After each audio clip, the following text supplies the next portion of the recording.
Hello, everybody, and good evening. I'm Don Arleth, and coming to you live from Warsaw, you're watching World News Tonight here on TVP World. A coalition of the willing to form a European peace plan for the war in Ukraine. This is the immediate action plan after the shouting match in the White House, which echoed around the world. An emergency summit for Ukraine and European security was held in London today, with Ukrainian President Zelenskyy receiving a hero's welcome after cutting his U.S. trip short. And of course, that's our main story tonight. We start off in London, where the summit Securing Our Future has just wrapped up. This is the most important meeting of key leaders since the U.S. administration lashed out at President Zelenskyy in the Oval Office on Friday. Now let's go live to Sonia Agata Biszczan, who's reporting for us from the British capital. Good evening, Sonia. So what are the most important developments from this meeting at Lancaster House?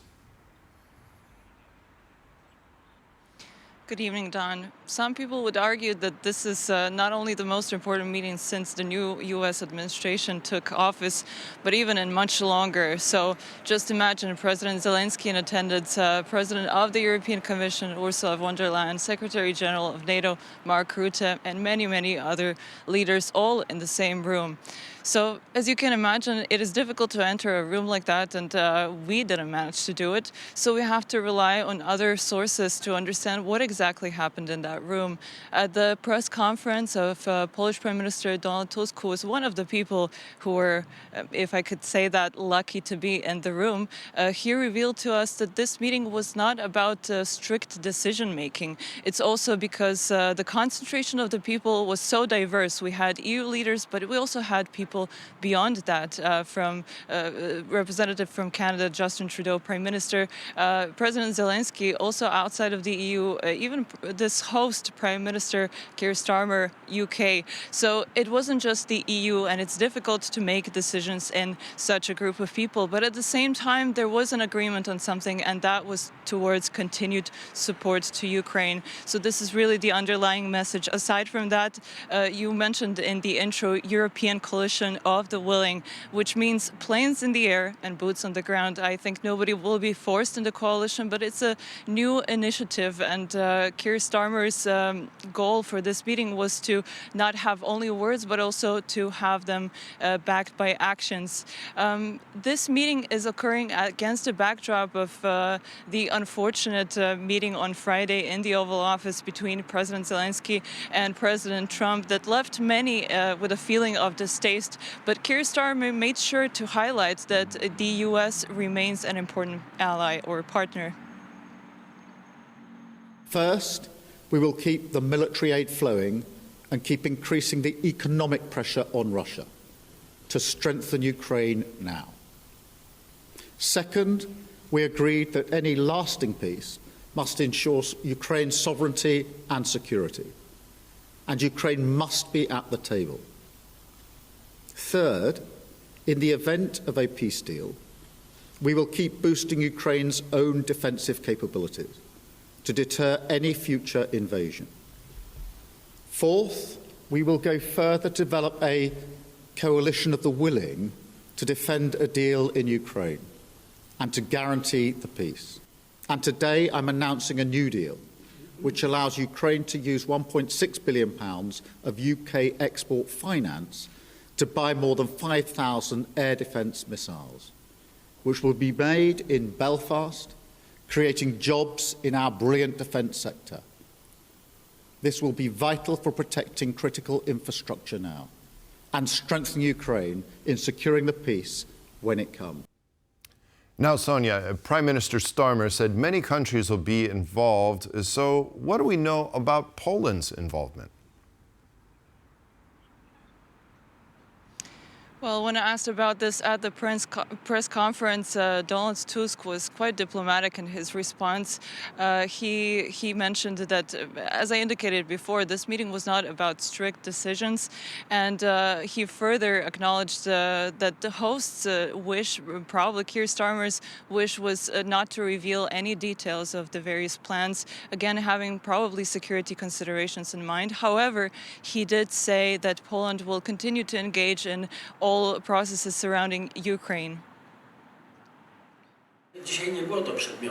A separate issue is the discussion of future guarantees for Ukraine. Today, it was not a topic of debate, and I would, in fact, caution our partners against giving false hopes and guarantees if not everyone is certain they can rise to the challenge. Today, no one is focusing on declarations about who can send what, because the most sensitive question is whether there'll be soldiers from other countries on Ukrainian soil. Nothing will change on our part. Poland will support these processes, but we have no intention of pushing ourselves to the front line.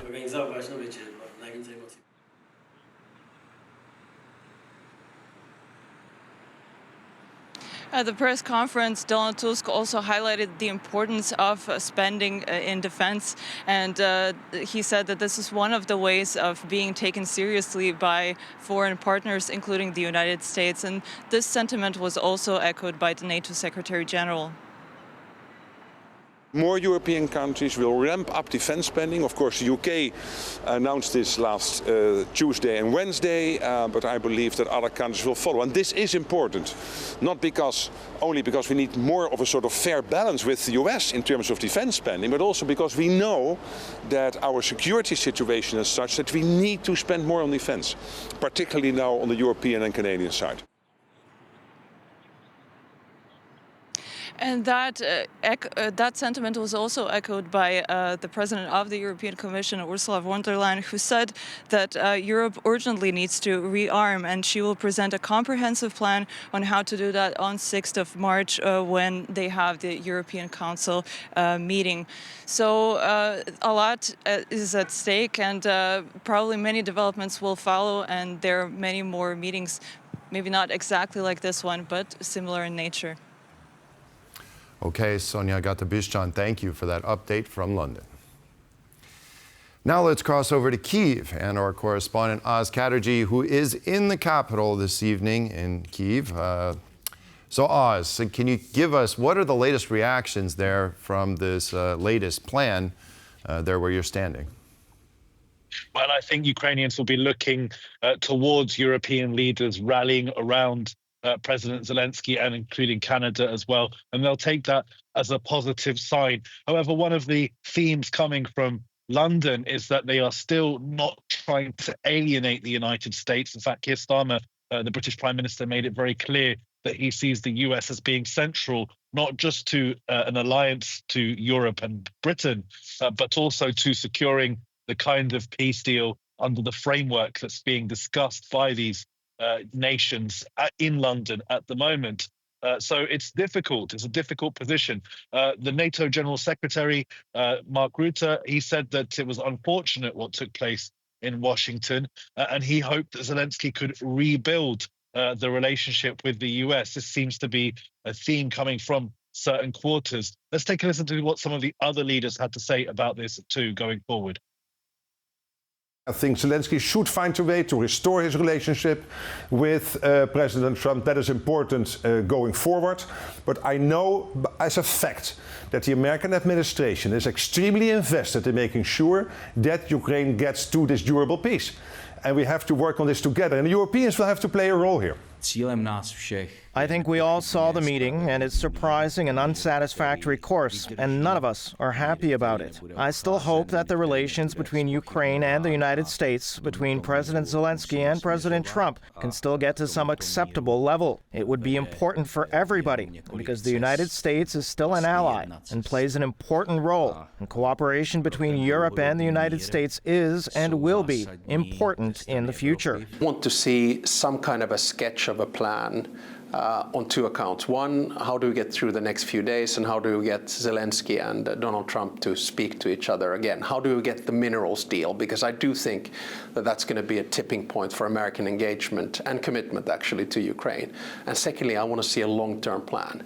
And I must say, as someone whose family is 75% British, I'm the only one without a dual nationality in our family, I am so glad to see British leadership back. We need it, and we need it now. We need Britain back in Europe, and that's what we're seeing today. It is necessary to return to the table of talks. It's necessary to sit back at the table of negotiations. Volodymyr Zelenskyy should return to this table. He should sit calmly at this table and, keeping calm, negotiate negotiate such a solution that'll make Ukraine safe. And we, who are an ally of Ukraine and have supported Ukraine from the very beginning, will support him in this, so that such a safe and lasting peace can be achieved. Now, over the course of the weekend, TVP World have been speaking to influential Ukrainian figures who also have their say on the need for diplomacy and for the Zelenskyy government to engage in it with the US, no matter how hostile Donald Trump is being publicly towards them. Let's take a listen to what they had to say. My personal opinion that might be going against the streamline, I don't see this as a provocation. I just, as a negotiator, see it simply, if you watch the whole 50 minutes of this meeting, that both sides had been apparently not hearing each other, because for Americans it was evident that they would like to remain seen, at least unbiased, not taking any sides, and trying to explore this opportunity for a diplomatic resolution of the conflict, to which the Ukrainian side had definitely justifiable skepticism. I understand all psychological things and all pressure on the shoulders of President Zelenskyy for so many years, and he's difficult. It's difficult for him, definitely. But at the same time, once again, he's the leader, and leader, it's not about pride or it's not about just something. It's leader should deliver. So he should deliver to Ukraine what Ukraine needs. Ukraine doesn't need confrontation with the United States. Ukraine doesn't need arguing with American president. Ukraine needs cooperation with the United States, military support, and all other types of support. So it's important to note that while there are criticisms of Zelensky's approach here in Ukraine, he still maintains widespread support for his government and him personally. So, look, it's a difficult position that Ukraine is in. And European leaders coming together for this is going to be bringing hope to Ukrainians that there can be some sort of solution through this. But they are still in a difficult position, and that looks to be the future for the next few weeks at least. Back to you in the studio, Don. Yes, a solution desperately needed. Oz Chatterjee reporting for us from Kyiv. Thank you for that report. As the world reacts to diplomatic fallout between the United States and Ukraine, countries on NATO's eastern flank are watching the developments with particular concern, especially because of the reluctance of resolve shown by President Trump when asked about the Baltic states on Friday. Between President Trump's words concerning their security and their exclusion from the summit in London, the Baltic states are nervous and grappling with rapidly changing attitudes. We gave you, through this stupid president, Before the now infamous conversation between President Trump and his Ukrainian counterpart Volodymyr Zelenskyy managed to get derailed, the US politician revealed snippets of his attitude towards NATO's eastern flank. The region closest to and therefore most threatened by Russia's imperial ambitions, but while praising Poland, I think Poland has really stepped up and done a great job for NATO. As you know, they paid more than they had to. They are one of the finest groups of people I've ever known. I'm very committed to Poland. Trump's remarks regarding Baltic nations raised, however, some eyebrows. The Baltics, they got a lot of, it's a tough neighborhood too, but we're committed. We have put in far more than they have, and I think they should equalize. President Zelenskyy took it upon himself to remind Trump of how the region's history influences the fight for its recent betray. Russia will go further to Baltics and to Poland, by the way. They've been one of the republics of the USSR, and Putin wants to bring them back to his empire. Meanwhile, Baltic leaders were quick to point out their levels of commitment to collective defense. Latvia currently spends 3.4% of GDP, but I have already said that it is in our interest to increase spending to 4 or 5%. While also reiterating that defending the eastern flank must be a collective effort. I have no doubt that the U.S. will remain the leader in the international arena. For the EU to become capable, and it must be capable, and an equal leader to the U.S., we need to do a lot of work. But while diplomacy was at full exhibit in the Baltic responses, Trump's remarks also inspired doubts, which experts nonetheless warn we should approach with caution. There are different sentiments which are based mainly on fear. And what I would invite not to follow this type of fears or sentiments, or not to support them, because basically this is what Kremlin is exactly willing and waiting to happen. Particularly that shortly after the White House debacle, European and NATO leaders arrived in London for a Ukraine emergency summit hosted by Keir Starmer, with Baltic representatives nowhere in sight. This event today came as a surprise for our decision makers in regards of non-inviting them.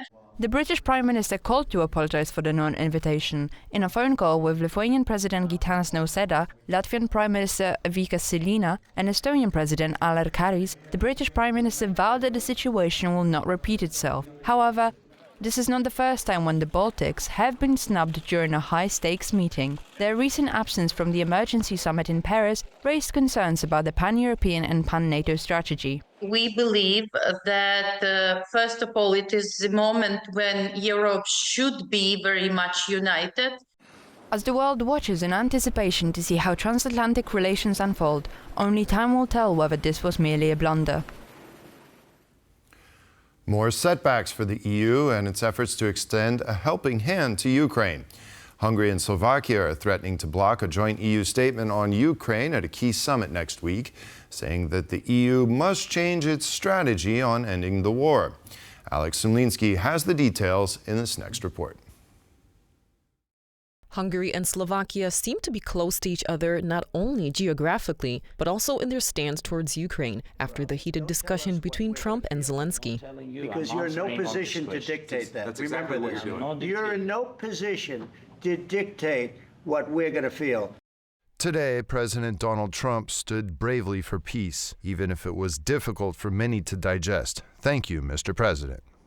The Hungarian Prime Minister is widely seen as the most Russian-friendly leader in the EU, even though Hungary is a member of both NATO and the EU, and both of these blocs are attempting to stop Russia from further terrorizing Ukraine. Orban continues to hinder EU action in support of Ukraine. It is clear that Orban's campaign and political strategy is to distance, it's to see the EU as the main arch enemy. The Prime Minister of Slovakia, Robert Fico, in turn, put out a statement on Saturday after the Oval Office showdown and coming before the March 6th EU leaders meeting, which echoed a lack of will to further aid the war-torn country.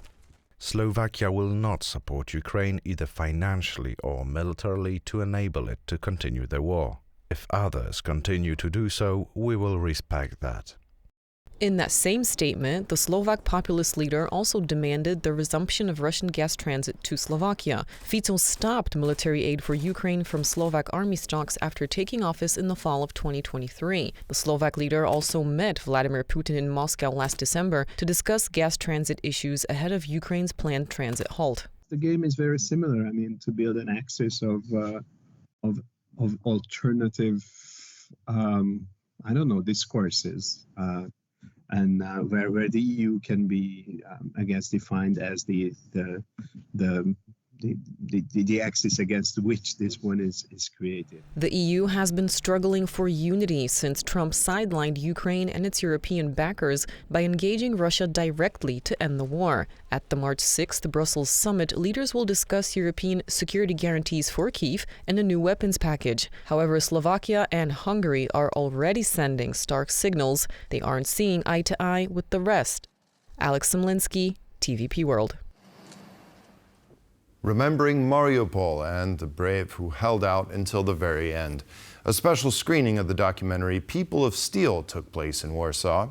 The film tells the story of Mariupol's heroic defenders, the unimaginable suffering they endured, and the war crimes committed by Russia in the besieged city. Our reporter Anastasia Yanchenko has the details. Drama, pain, tears. These are the emotions every viewer may experience while watching People of Steel. This war began in 2014. The film captures first-hand accounts from Mariupol's defenders and their families, recounting the brutal months between February and May 2022, when Ukrainian soldiers fought relentlessly to protect the city. My name is Denis Prokopenko. I'm a commander of the Azov Regiment. But People of Steel is more than just a war documentary. It's a story of resilience, a testament to the ongoing struggle of the soldiers' families who are still fighting for the release of their loved ones from Russian captivity. The film's director, Serhiy Fomenko, spent 2 years bringing this project to life, using authentic footage and photographs provided by Ukrainian servicemen. This film is about spirit, duty, truth, and justice. And the world must hear this truth, the truth about Russia's war crimes, about the courage of Ukraine's defenders. We must keep Ukraine in focus every single day. Beyond storytelling, People of Steel carries a powerful advocacy mission, rallying the international community to push for the release of Ukrainian prisoners of war. The film has already been screened worldwide in Strasbourg, Paris, London, at the International Court of Justice in The Hague, and the U.S. Congress. Between February and May 2022, government officials estimate that around 50,000 people lost their lives in the siege of Mariupol. However, according to military sources, the actual number could be closer to 100,000. Hundreds of people, including children, spent more than 3 months in bomb shelters in the Azovstal plant with the Ukrainian military, while the Russian army besieged the Ukrainian city of Mariupol. I want to tell you something. We all want to go home. We all want to see the sun. We've been sitting here for 2 months while Russia keeps shelling us. We have no food or water. One of the last soldiers to leave the Azovstal steel plant, a man whose call sign is Wikipedia, shared his emotions after watching the film. The film is powerful, but no documentary can fully capture the scale of this tragedy. It's beyond comprehension. I still remember the bodies lying in the streets, how that sight became normal for us and the civilians who remained. The screening comes at a crucial time as U.S. President Donald Trump continues to advocate for territorial concessions to Russia and urges Ukraine to compromise. When I hear Trump's speeches, I feel nothing. But when I step into my room and I look at the photos of my fallen friends, only then do I start thinking. And I know we will never accept this. As the war continues, People of Steel serves as both a reminder and a call to action, ensuring the world does not forget Mariupol, its defenders, and the fight for justice. After the Securing Our Future conference in London, British Prime Minister Keir Starmer held a presser in which he discussed the key outcomes of the emergency summit. And now, joining me to discuss, I'd like to welcome Distinguished Fellow at Chatham House, Sir Robin Niven. Hello, sir, and thank you very much for joining us on World News Tonight. Pleasure. Now, we're hearing about a coalition of the willing and the formulation of a European peace plan for Ukraine to be presented to the United States. This is what Starmer and Macron discussed with President Trump over the weekend. Now, what could a European plan to get to a ceasefire, what could that look like in comparison to what we've already heard from other places? Well, I think this is part of continuity rather than some big new plan. Probably one of the most important elements right now was try to create a bridge between the very contentious press conference that took place in the Oval Office on Friday and a future outcome, not to lose the America and not to lose momentum towards some type of ceasefire after the debacle. So I think there's an element of, if I may say, of sort of performance to the summit taking place in London. But nonetheless, it is incredibly important because Europeans are going to have to show to Donald Trump that there is a plan for the future and that Europeans are committed to stepping up and taking responsibility for the security in Ukraine if a ceasefire can be negotiated. I think it's apparent, certainly to me, maybe to others, that the Trump administration has longer-term plans that are not just connected to the issue of the ceasefire, There's also a clear desire within the Trump administration to rebuild relations with Russia for the long term. So the Trump administration is looking further into the future. The European view and the view in London and the view of the summit is to try to keep a focus on the near term. And the near term is to have a ceasefire, to be able to have a certain amount of European countries committed to protecting that ceasefire by physically having troops on the ground, to have the US involved somehow in providing a backstop to that, as it's described, coalition of the willing, and to make sure that there's some sort of economic dimension to it. Do we keep the sanctions in place? Very importantly, do we keep military support going for the Ukrainian government? And finally, one of the elements that was raised in London, making sure that Ukraine and Europe are at the table from now on. Strangely, the fact that this press conference in the Oval Office ended in such a disaster has actually brought Ukraine back to the table and brought the Europeans to the table in terms of negotiation. The idea that this can just be a deal between Russia and Washington, with others just coming in occasionally to add as bit part players, I don't think that's going to be the shape of the future negotiation. Well, and of course, there were criticisms about that for the last several days. Now, looking at what just happened in the White House, do you think this is a move things forward? I mean, I think I just heard you say that. Do you think that this was something that was needed to happen to, I guess, express a sense of urgency here? Or is it a setback when we look at relations between even Europe to some extent and the United States and, of course, United States-Ukraine? You can't call the press conference on Friday a positive outcome. Personally, I would like to have seen that press conference, despite the very difficult things from a Ukrainian and a European perspective, despite the difficult things that President Trump and Vice President Vance said, you know, treating the two sides as equals, some of the very exaggerated comments about the situation in Ukraine. I mean, but what it did was reveal the true thinking behind this administration's positions, exposed it, you might say.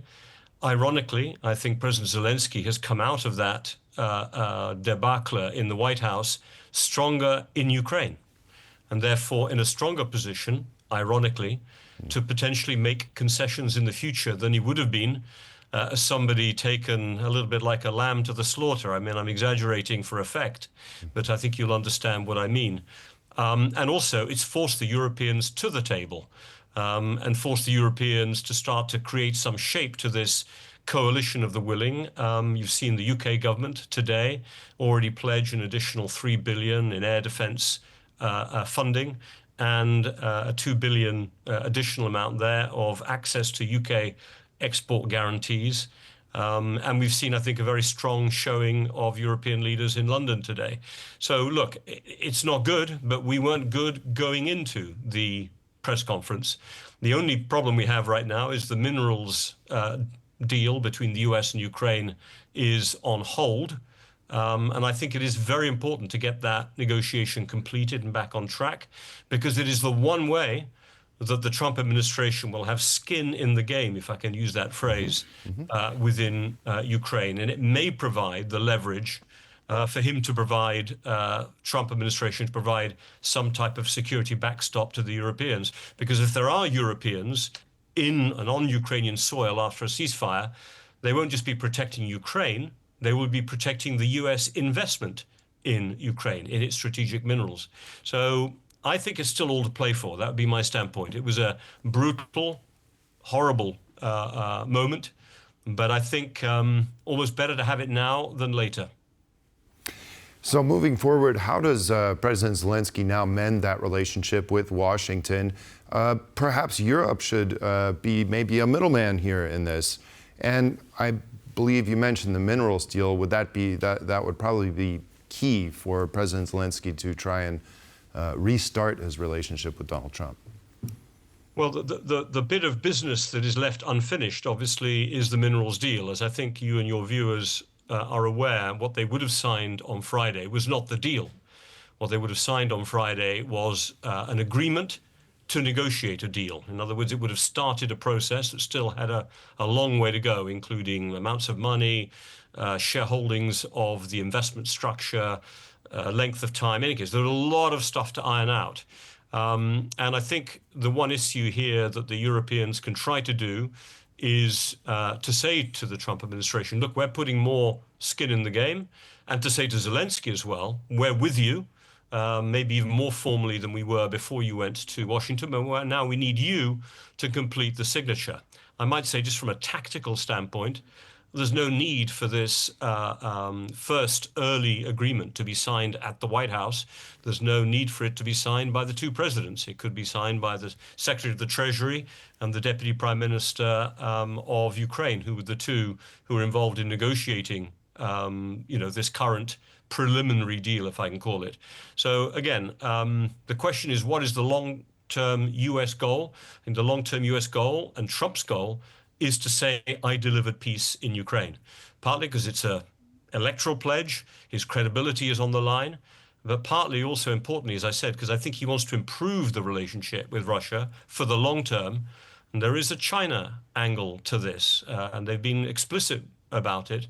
I think they would not like to see Russia handed over to China. This administration, at least, which is, in my opinion, not interested in a just peace, it is only interested in peace. They want to be able to get past the ceasefire with Ukraine so they can start getting a closer relationship with Russia. As a European, that worries me, and I think as Europeans as a whole, that is a worrying sign, but I'm afraid it is a reality.